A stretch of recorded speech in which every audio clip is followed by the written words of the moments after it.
আর্কিটেক্টরা আবুধাবিতে এমন একটা বিল্ডিংয়ের কাঠামো তৈরি করেছিলেন যা কোনোভাবেই সম্ভব মনে হচ্ছিল না, কারণ এই বিল্ডিংয়ের লক্ষ লক্ষ টন ওজন একদিকে ঝুঁকেছিল।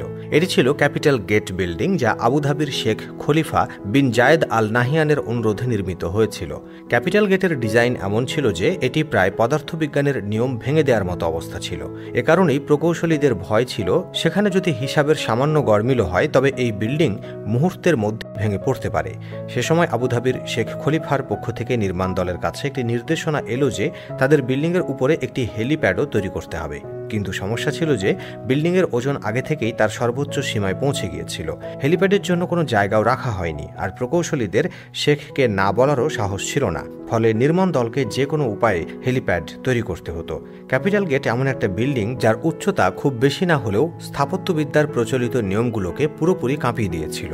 524 ফুট উচ্চতা বিশিষ্ট এই বিল্ডিংয়ের অর্ধেকেরও বেশি ওজন একদিকে হেলে রয়েছে। এ কারণেই এটি গিনেস ওয়ার্ল্ড রেকর্ডে স্থান করে নিয়েছে। কিন্তু প্রশ্ন হলো, কেন আবুধাবির শেখ এমন একটা বিল্ডিং চেয়েছিলেন?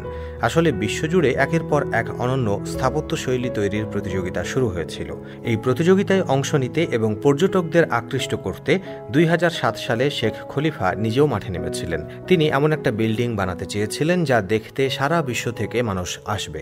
এই লক্ষ্য পূরণে তিনি লন্ডনের শীর্ষ স্থাপত্য ফার্মকে এই কাজের দায়িত্ব দেন।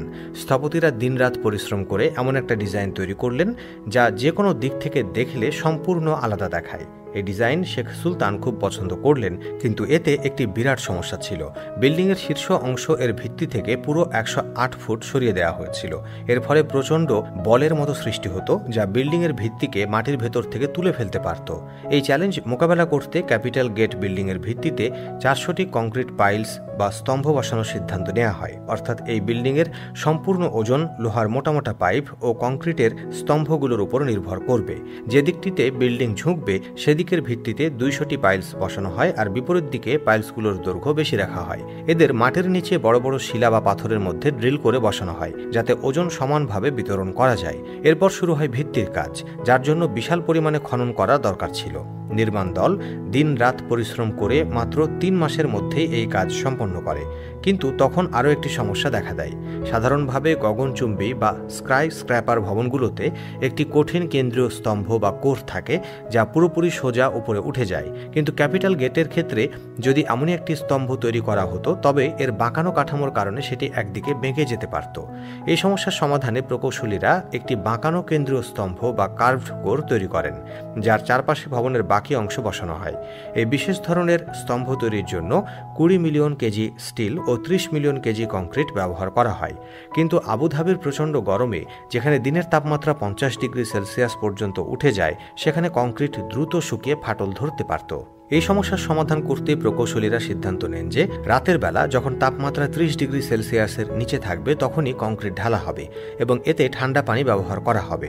প্রায় 5 মাসের প্রচেষ্টায় ক্যাপিটাল গেটের বাঁকানো স্তম্ভ সম্পূর্ণ করা হয়। এরপর শুরু হয় বিল্ডিংয়ের মূল ঢালাই তৈরি করার কাজ। এটি করার জন্য ডিগ্রেড প্রযুক্তি ব্যবহার করা হয়। এই প্রযুক্তিতে লোহার তৈরি ফ্রেম বিল্ডিংয়ের স্তম্ভের চারপাশে ছোট ছোট অংশে বসিয়ে আস্তে আস্তে ভবনকে বাঁকানো হয়। ক্যাপিটাল গেটের জন্য মোট 720টি বৃহৎ লোহার ফ্রেম তৈরি করা হয়, কিন্তু বিল্ডিংয়ের অনন্য আকৃতির কারণে প্রতিটি ফ্রেম আলাদাভাবে ডিজাইন করতে হয়েছিল। শেষ কথা, আজ ক্যাপিটাল গেট বিল্ডিং শুধুমাত্র আবুধাবি নয়, বরং গোটা বিশ্বের স্থাপত্য শৈলীর এক বিস্ময়।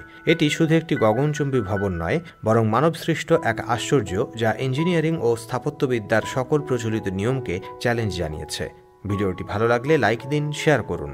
আমাদের পেজে নতুন দর্শক হয়ে থাকলে পেজটি ফলো করে আমাদের সাথেই থাকুন। ধন্যবাদ।